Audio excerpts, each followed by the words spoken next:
જલી જાત બ્રહ્માંડ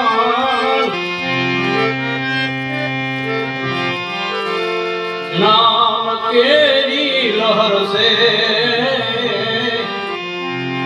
બાપાજી તો ઠારે ઠામ હાલો ને આપણે એ હાલો હાલો ને આપણે વાય કે રે જાય ધણીના વાય કે રે જાય 68 તીરથ સદગુરુ ચરણે થાય 68 તીરથ સદગુરુના ચરણે થાય એ પેલો પેલો જગન રચ્યો અરે પ્રહલાદજી ને દ્વાર બાપા પ્રહલાદજી ને દ્વાર હસ્તી ને દોરીને લાવ્યા એ ધણીને દરબાર હસ્તી ને દોરીને લાવ્યા ધણીને દરબાર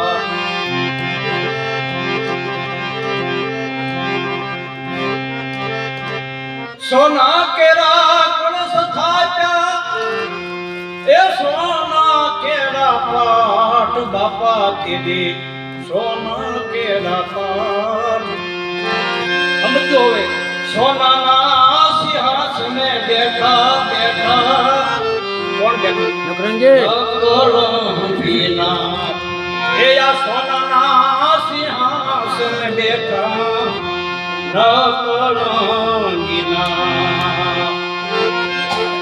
કોણ કીધે પંડિત હતા ને કોણ હતા રે કોટવાર કોણ હતા રે કોટવાર કોણ લાવે તેની ગુરુજીની સેવા કોણ લાવે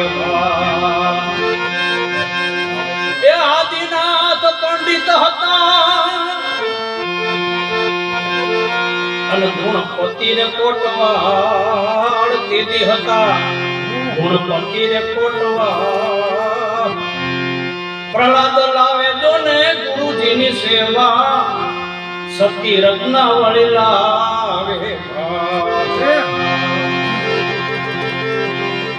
બંધો બંધ્યો હસ્તીને તેથી ધણીને દરબાર 5 કરોડ માં કોઈ પાહોળ બેઠા 5 કરોડ માં કોઈ પાહોળ બેઠા એ ગત ગંગાએ મળી કરીને અરે એ કર્યો રે યારા શું થયું પછી કર્યો રે યારા હસ્તી રે ઉઠીને સિંહલ દીપ મારે જાય એ હસ્તી રે ઉઠીને સિંહલ દીપ મારે જાય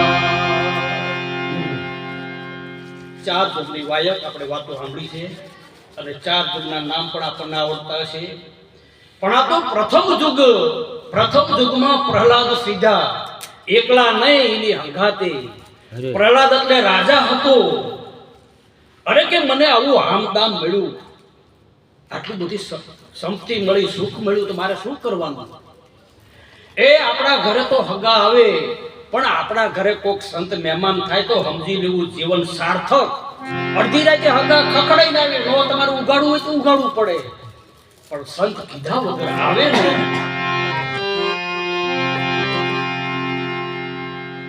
પ્રહલાદે